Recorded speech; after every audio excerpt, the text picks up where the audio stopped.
After 9 years, we finally have the sequel to The Accountant. Is it any good? Let's talk about it. So it's been a minute. Braxton, thank you for coming. I'm really glad you're here. Did you tell you to say that? Yeah. Hey everyone, I hope you're doing well. Before I get into this review, make sure to leave a like as it is free to do so, but color me shocked as I'm actually a pretty big fan of the first Accountant movie. I've seen it a couple times. It's pretty good. You know, the story is a little bit like all over the place. You know, it starts out as one movie, then ends as another movie, but I thought the action was really well done. Ben Affleck is so good as this character. So I went into the second movie, and after this long wait, you know, you wouldn't expect the second movie to be as good as the first one, but somehow it's even better. You know, I think it's leagues better than the first movie, and that has to do with Gavin OConor coming back and directing this one. He, of course, did the first one, and now he's back after, you know, this long wait. You know, it's kind of surprising that we got this second movie because, you know, we usually don't have to wait that long for second movies. It's like a 2 3 year wait, and if it's this long a wait, if it's almost a decade of waiting, you have to give up hope. You're probably not getting that second entry. But, you know, here we are, 2025 with the second Accountant movie, and thankfully it's in theaters. I was worried about, you know, Amazon putting on streaming because they're putting the Simple Favor sequel on streaming, but this one is in theaters, and I think it is worth your time. It is just so much better than that first movie. It's better in almost every single way, and I wouldn't mind a third one, but only if Gavin OConor came back, because he does a great job at directing these. You know, after waiting such a long time, he puts us back into this world and it feels like we've never left. He proves that he can make them better with enough time, and he does great on those action sequences. I also think that this movie works so well because Bill Dubuque came back as the writer. The script was just hitting for me on all cylinders. As I said before, the story was done much better than the first one because ultimately it's just much more focused, and we have a clear plot line to go through, especially from the beginning. The first scene of the movie, you really have that big scene from the trailers.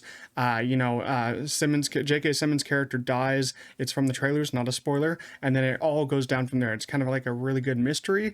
But this one also landed for me because the story doesn't take itself too serious. I did like some of the serious moments in the first one, but I thought it was just a little too serious. If we're going to be naming a movie The Accountant, usually it shouldn't be that serious.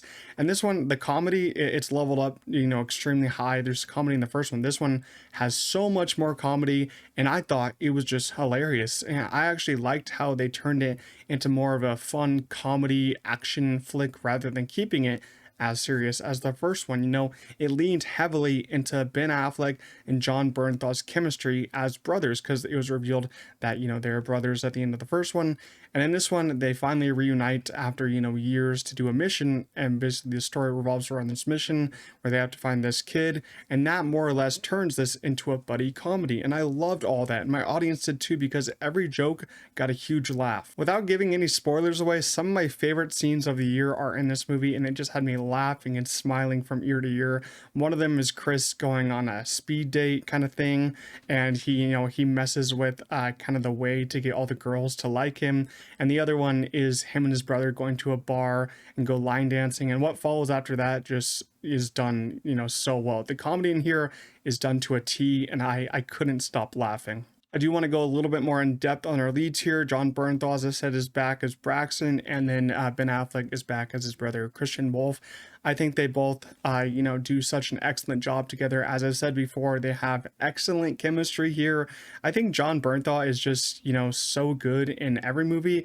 And it's funny because he's always a supporting role. I don't remember the last time that I've seen him as a lead in a movie, but I mean, probably he has been because he's a great actor, but he's always so great as a supporting character. I remember I think it was the first time I saw him was in The Walking Dead, of course, as Shane, one of his best roles. But here, he's great. I would love if they made a third one, bring them both back, bring John Bernthal and Ben Affleck back. I loved, it kind of made this a little bit more emotional because they started out and they're like butting heads with each other, you know, making jokes to each other.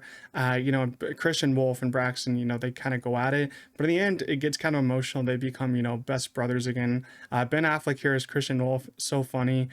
He just has the time of his life in this role. I loved how serious he can get, but I love how silly he can get at the same time. J.K. Simmons is back, hardly in it, as we already seen from the trailer that he dies pretty early on. Daniela Pinata, she is the villain in this movie. I thought that she had a really interesting story. There's kind of a twist with her in here. I thought that aspect was pretty good. She kind of disappears near the third act, which I wasn't a big fan of, but I thought that she was pretty good pretty much in the first two acts. We also can't end this review without talking about what people want to know about this movie. How was the action? And to me, I thought it all landed except for one scene. It's got a couple of nice smaller fights in the beginning, and then you got, of course, that big third act fight with Affleck and Bernthal teaming up at the end. I thought that was a really fun watch. It's kind of done in the desert, and they just got to shoot a lot of people. If you got Bernthal and Affleck shooting people, I love it. It's like a Daredevil and Punisher team up, if you know what I mean. But I do wish that Bernthal got his own action sequence, because without giving any spoilers away, there's a scene where Ben Affleck's character Christian calls his brother, of course, John Bernthal's Braxton, and Bernthal's character is sitting in a hotel room with this girl, and then it's kind of revealed when he walks out of the hotel that there's like 10 to 15 guys on the floor that he beat down, maybe killed, but we didn't get that full scene. I really wish we got the scene where Braxton goes into that hotel room, starts taking out all those guys. That would have been so cool, but we sadly didn't get that. It's just implied that he took them down. But I did like the few fight scenes that we got. I think they were handled really well. Overall, The Accountant 2 shocked me, not only because it took 9 years to come out and I didn't think it would happen anymore, but because it is somehow a better movie than the first in almost every way possible. I absolutely love the decision to make this movie less serious than the first and to have it turn into a buddy cop movie between Ben Affleck and John Bernthal, as they have great comedic chemistry and excellent timing. I do wish there was some more action in the beginning, especially with Bernthal, but I had a really great time with this movie and I hope a third one gets made. The Accountant 2 gets a strong 8 out of 10. This one is out in theaters this Friday. I got a chance to see it a little bit early on tax day, so that was pretty fun. I loved how they put it on tax day because it makes sense. It's the accountant and he's got to do the taxes, But yeah, this one is so much better than the first one. If you didn't like the first one, give the second one a chance. If you like the first one, you're gonna love the second one. If you love the first one, you're gonna think this one's a masterpiece. But yeah, I really enjoyed it. If you enjoyed this review, make sure to leave a like and subscribe to the channel. Also, if you saw the movie, leave your own thoughts down below in the comments, and I'll see you guys in the next one. Peace out.